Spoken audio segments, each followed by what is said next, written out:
Tenemos comunicación con Lucía Martínez. Ella es técnica de programas internacionales de UNICEF España. El domingo entró en vigor, afortunadamente, después de 15 meses realmente terribles, ¿no? Para la gente que hay en esta zona. Entraba en vigor, como digo, ese alto el fuego. Han sido 15 meses muy duros, con muchas víctimas mortales y muchos de ellos niños, ¿no? Población infantil inocentes, en definitiva. Todos son inocentes, pero mucho más los niños, ¿no? Lucía Martínez, muy buen día, buenos días. Bon dia. Gràcies per estar con nosotros. No sé, ¿podemos en castellà? ¿Entens el mallorquí o es català o en castellano? No, en castellano, por Castellano, favor. Gracias. Molt bé, sin problemas. Decía que, bueno, se ponen fin a 15 meses duros. Vosotros emitíais una nota de prensa la pasada semana en la que solamente en lo que llevábamos de año, pues, prácticamente 75 niños y niñas habían fallecido en esa franja de Gaza. No sé si podemos cuantificar, ¿no?, el número de niños y niñas fallecidos durante estos 15 meses que ha durado este conflicto. Es difícil decir cuántos niños exactamente porque, bueno, calculamos ahora mismo que ha habido más de 46.000 personas que han fallecido en la Franja de Gaza como consecuencia de la violencia, y de esas el 50% son niños y niñas y mujeres. El problema es que sabemos que hay muchos niños y niñas desaparecidos que probablemente estén muertos bajo los escombros. Entonces es difícil dar una cifra de cuántos niños y niñas han muerto. Eso se irá viendo con el tiempo y se podrán ir constatando las cifras y se podrán asegurar, pero en cualquier caso ha sido una cantidad enorme, aunque bueno, para nosotros ya solo que un niño o una niña muera por causa de la violencia ya es terrible, pero las cifras son enormes. Entiendo que, como no puede ser de otra manera, bueno, pues la valoración de ese alto el fuego que entra en vigor, bueno, es positiva. Para nosotros es muy positiva, sí, desde luego desde UNICEF se acogió la noticia como algo muy positivo y que puede ayudar mucho a paliar los efectos que han tenido estos 15 meses de violencia en la Franja de Gaza, así como la liberación de los rehenes, que no tenemos las cifras, pero sí parece que todavía hay niños y niñas que fueron sustraídos de Israel y siguen en la Franja de Gaza.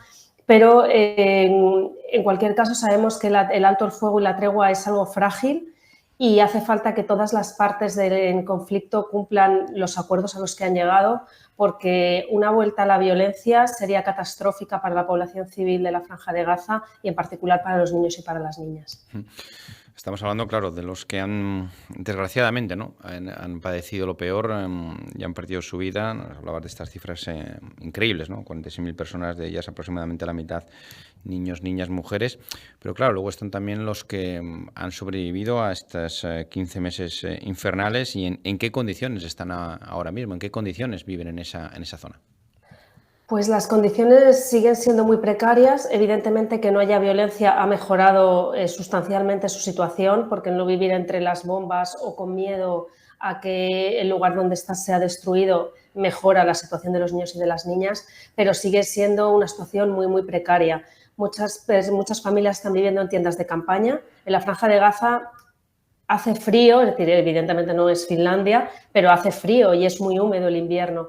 Y de hecho, en las primeras semanas de 2025, 8 niños pequeños y bebés murieron por hipotermia, porque evidentemente las tiendas de campaña no son suficientes para resguardarles del frío y hace falta, por ejemplo, materiales que ya UNICEF, por supuesto, estaba introduciendo antes y ahora más con el aumento de entrada de ayuda humanitaria gracias al alto el fuego, ropa de abrigo, porque es una situación muy precaria. La situación nutricional también es muy preocupante, porque calculábamos en las últimas semanas de violencia antes del alto el fuego que el 96% de los niños y niñas menores de 2 años no tenían acceso a la diversidad nutricional que necesitaban para su desarrollo adecuado.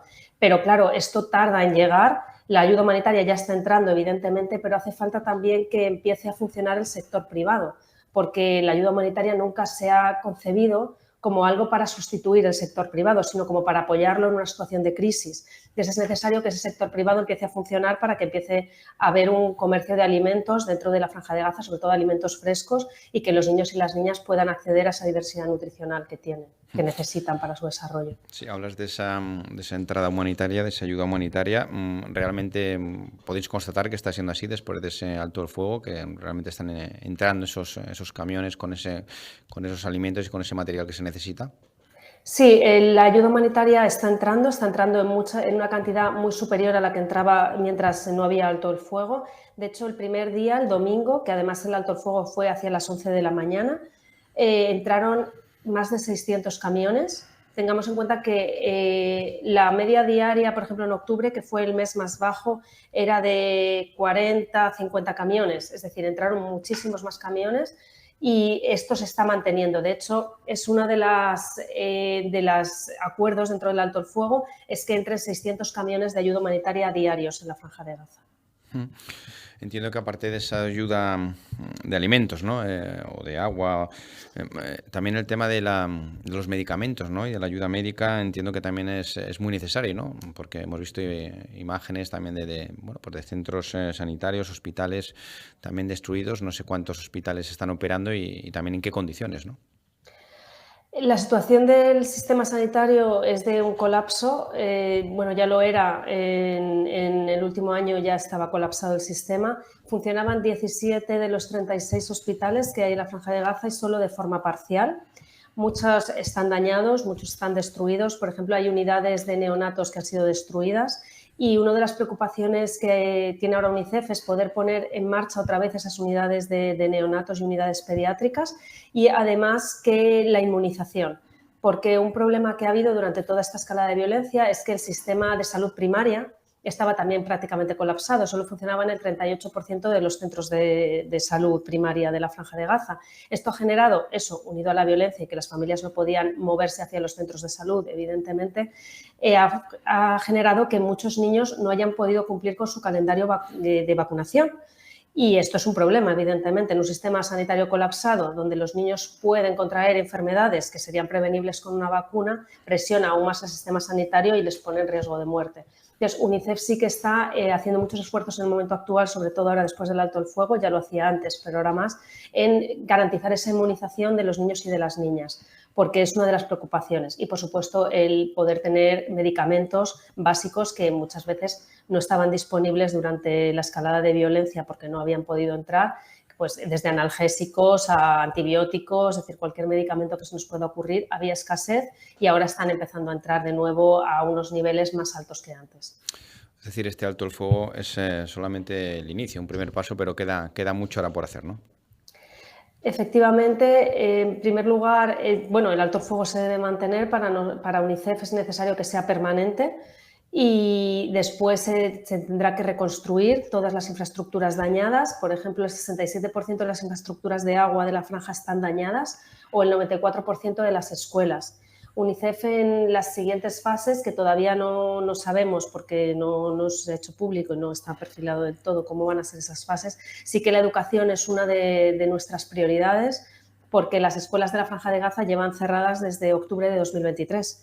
Aunque UNICEF puso 100 espacios de aprendizaje móviles durante la escalada de la violencia, no es lo mismo, evidentemente, que ir a la escuela. Por lo tanto, es necesario reconstruir esas escuelas que están dañadas, que el sistema educativo vuelva a funcionar y que los niños y las niñas puedan acudir a clase como lo hacían antes, porque la escuela no es solo un lugar donde aprender, es un lugar que también les da normalidad, ellos pueden interactuar con sus iguales y además es un lugar donde también pueden sacar mucha parte del trauma que llevan acumulado después de estos 15 meses. Sin duda, ¿no? Esas secuelas físicas, pero sobre todo mentales, ¿no? Para muchos de ellos, ¿no? Sí, el apoyo psicosocial va a ser fundamental en estos meses porque, bueno, UNICEF calcula que prácticamente la totalidad de los niños y de las niñas de la Franja de Gaza necesitan apoyo psicosocial. Ya se estaba dando durante la escalada de la violencia, pero evidentemente para superar un trauma hace falta que lo que causa el trauma cese. Y evidentemente una parte del trauma provenía de la violencia que estaban viviendo, de las situaciones extremas a las que se tenían que enfrentar y bueno, hay muchos niños y niñas que han perdido a su familia, han perdido a sus padres o han perdido a sus padres y a sus hermanos. Hay 17.000 niños que no están acompañados en el momento actual. No se sabe si es porque han perdido a sus familias, algunos han perdido a sus familias, otros es porque se han separado, que es otro de los miedos que hay ahora con la vuelta de las personas hacia el norte de la Franja de Gaza a lo que eran sus hogares o a sus hogares para ver cómo están. Muchos niños pueden ser de nuevo separados en esos desplazamientos, pues porque se pierdan, etcétera. Y todo eso hay que abordarlo desde un enfoque de apoyo psicosocial también, y eso es lo que se pretende hacer. Se trabaja mucho a través de las escuelas y por eso el sistema educativo es también fundamental para que los niños y las niñas puedan superar estos traumas.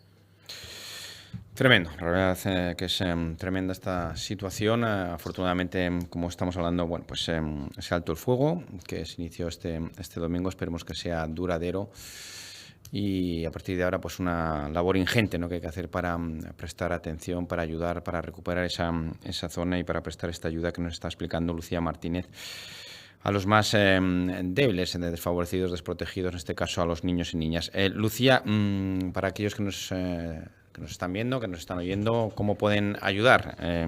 ¿Cómo pueden prestar esa ayuda a través de UNICEF? UNICEF tiene, bueno, desde el inicio de la violencia, UNICEF tiene abierta una llamada de emergencia para la Franja de Gaza, para todos estos suministros que hacen falta y para que se puedan distribuir dentro de la franja. Se puede ver en unicef.es, ahí hay una llamada de emergencia para Gaza y se puede donar bueno, lo que cada persona considere o pueda, evidentemente, y cualquier ayuda es necesaria, porque las necesidades de verdad son ingentes y justamente ahora que ya puede entrar la ayuda humanitaria y UNICEF tenía preposicionada ya ayuda para que pudiera entrar, es más que nunca necesaria para que se puedan paliar todos los efectos que ha tenido este conflicto en los niños y en las niñas de la Franja de Gaza. Muy bien, pues queda dicho a través de unicef.es, vuestra página web, ahí tenéis esa llamada de emergencia y todo el mundo que pueda y quiera colaborar para que lo haga, para que bueno, pues la situación de estos niños en esta zona, en la Franja de Gaza, poco a poco recupere cierta normalidad. Será difícil, ¿no?, que recupere una normalidad absoluta, porque lo que ha pasado realmente es bueno, pues muy dramático, ¿no? Muchos de ellos habrán perdido seguramente a familiares, hermanos, conocidos, compañeros y bueno, pues la situación también es la que nos está describiendo Lucía Martínez, que es la técnica de programas internacionales de UNICEF España. Lucía, gracias por estar con nosotros y que tengas un muy buen día. Muchas gracias a vosotros.